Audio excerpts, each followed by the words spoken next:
Madam Toastmaster, fellow Toastmasters, most welcome guests. Who would like to live in a better world? So would I. Let me tell you what my better world would look like, and let's see if we agree. I want a world where the air is safe to breathe, where all the water is safe to drink and the soil safe to farm. Whatever pollution we do create, I want it tightly controlled and isolated from the surrounding environment. Do you agree? I want a world where every person has the opportunity to work 40 hours a week and make enough to live on, where welfare, food stamps, and homeless shelters hardly exist because they're not needed, where prisons are virtually empty because people are too busy leading good lives to turn to crime, where police are there to serve and protect, where corporations exist solely for the creation of goods and services, and where we, the people, write laws to control the corporations and not vice versa. I want a world free from war, racism, and oppression, where every person is endowed with certain inalienable rights, and that among these rights are life, liberty, and the pursuit of happiness. But alas, how far we are from that world. At Occupy Cincinnati, we haven't even got to March yet, and we were occupying a wood. All of a sudden, the cops came and raided. Without any answers, they tossed in tear gas bombs, leaving 6-year-olds to choke on tear gas.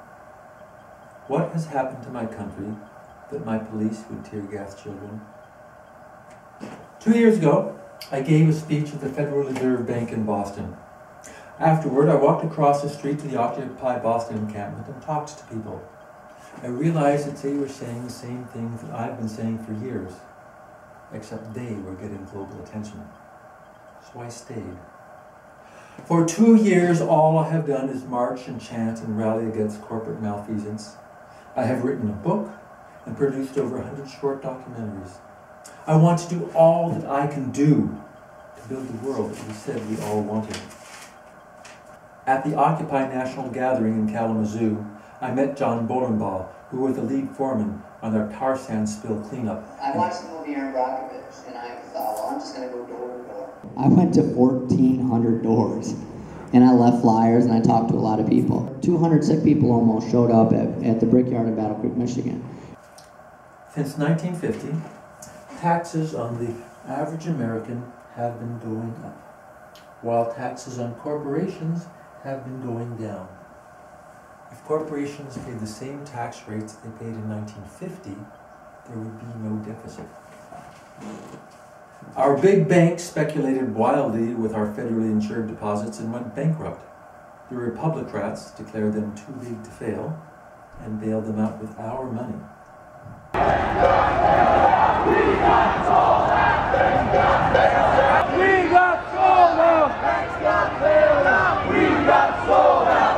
Leaving the people whose mortgages went underwater to be foreclosed upon by those very same banks. And I'm here to fight Wells Fargo. I tried everything with them, they refused to negotiate, so I'm going to fight them until the last minute. What do we do when the banks attack? Stand up, fight back! What do we do when the banks attack? Stand up, fight back! What do we do when the banks attack? Stand up, fight back! The investors turned away and the banks renegotiated, and Marie is still in her house. What has happened to our country? Why have things gotten so horrible?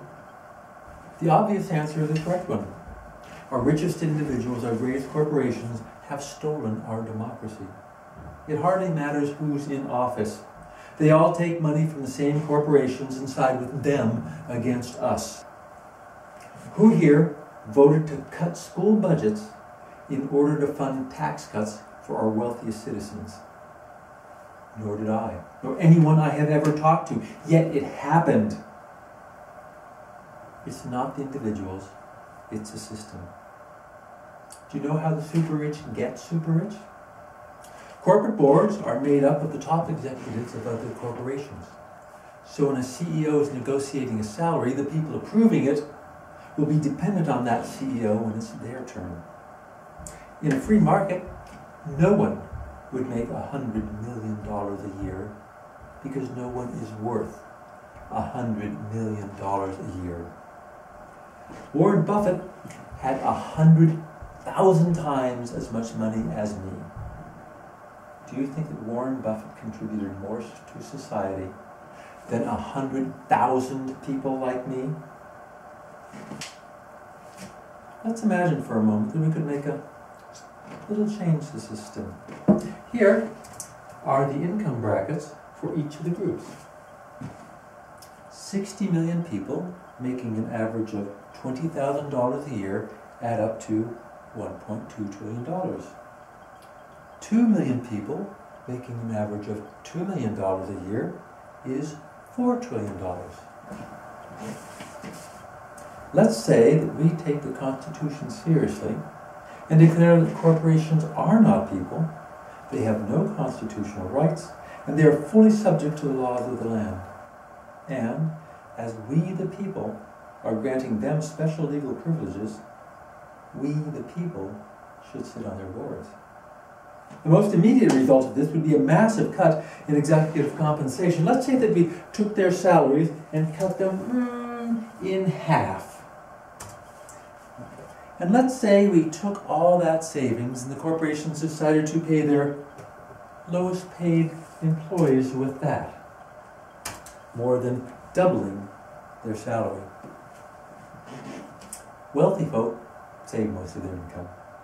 These folk, they're going to spend an extra $2 trillion in the economy. And the industry would have to hire another 10 million people to keep up with the demand, which would put a real dent in welfare. So let's take some of that savings and hire all the rest of the unemployed people at, say, $40,000 a year. Welfare disappears, food stamps gone, crime will plummet. People with good jobs don't commit crimes. And so the jails fade away. Our better world, we're halfway there. It is possible. I don't know all the best ways to protect our democracy, but I know that we must control our corporations, and I'm certain that our politicians will not do it for us. So let us talk and think and debate and then act. Are unstoppable. Another world is possible. We are unstoppable. Another world is possible. Madam Toastmaster.